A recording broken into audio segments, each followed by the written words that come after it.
Alors, la forêt sanctuaire de Schiltigheim, c'est un premier essai, je dirais, un aménagement au sein d'un cimetière avec une plantation d'une forêt sur un demi-hectare et qui permet d'inhumer des urnes de cendres, enfin de crémation, au pied des arbres, c'est-à-dire offrir une possibilité de sépulture plus naturelle, moins artificielle que ce qu'on peut rencontrer aujourd'hui dans les possibilités qui sont offertes dans le monde de la sépulture.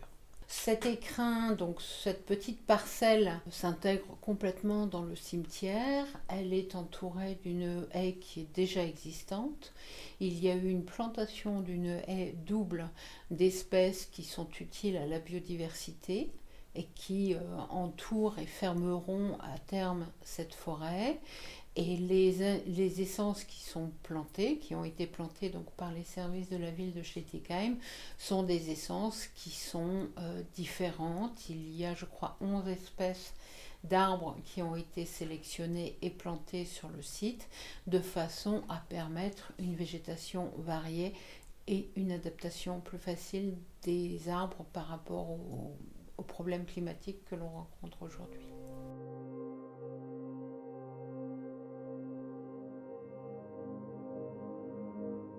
Alors, nous avons contacté la mairie de Schiltigheim pour leur proposer le concept. Nous avons organisé une visite en Allemagne pour leur montrer et la simplicité du concept et la faisabilité de celui-ci. Nous avons présenté cela à Monsieur Génast qui a complètement adhéré au concept.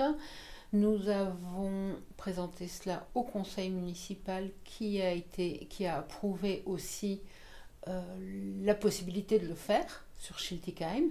Et après, les services techniques, la maire, tous ces éléments-là se sont imbriqués de façon à ce que la ville mette en place ce concept.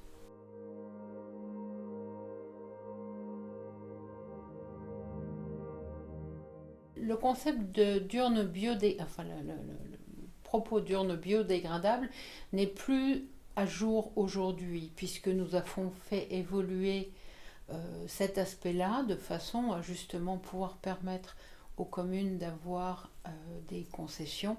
Et aujourd'hui, ces sites cinéraires isolés, puisque c'est la législation dans laquelle s'inscrivent les forêts sanctuaires, ces sites cinéraires isolés sont pour des urnes non biodégradables.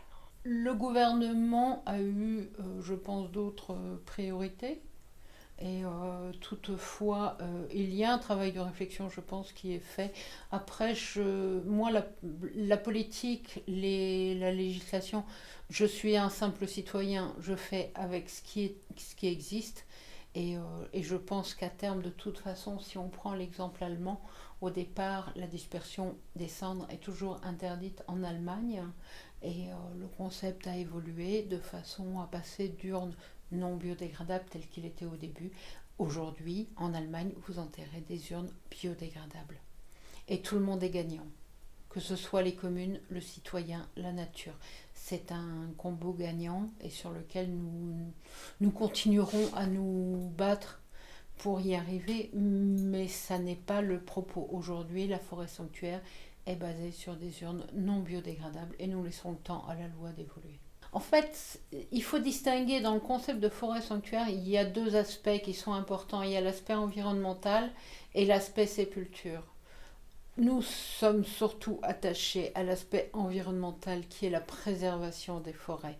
Alors il est vrai que sur Schiltigheim, c'est une forêt qui a été plantée, ceci mis à part, ça devient une forêt urbaine. Sinon, le concept est en fait de base pour les forêts déjà existantes, de façon à maintenir les arbres. Après, il y a tout cet aspect sépulture, qui est un gros aspect et sur lequel il y a des grosses problématiques en France. Mais notre cheval de bataille à nous est plutôt le côté environnemental.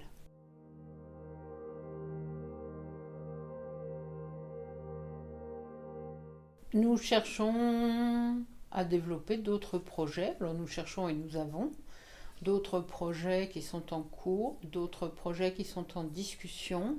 Et nous allons encore contacter d'autres maires de communes françaises qui sont face à ces problématiques de saturation des cimetières, de pollution des sols, de besoin d'urbaniser, enfin de végétaliser, pardon, des zones hyperurbaines. Et nous allons les contacter pour leur proposer d'appliquer ce concept et de le mettre en place. Donc, si vous voulez, avec les deux exemples que nous avons ouverts cette année, qui sont la forêt de Muttersold, qui est une petite forêt de plaine alluviale, et la forêt de Schildekheim, nous avons deux exemples qui sont déjà assez parlants d'eux-mêmes et qui montrent l'adaptabilité du concept à tous les territoires.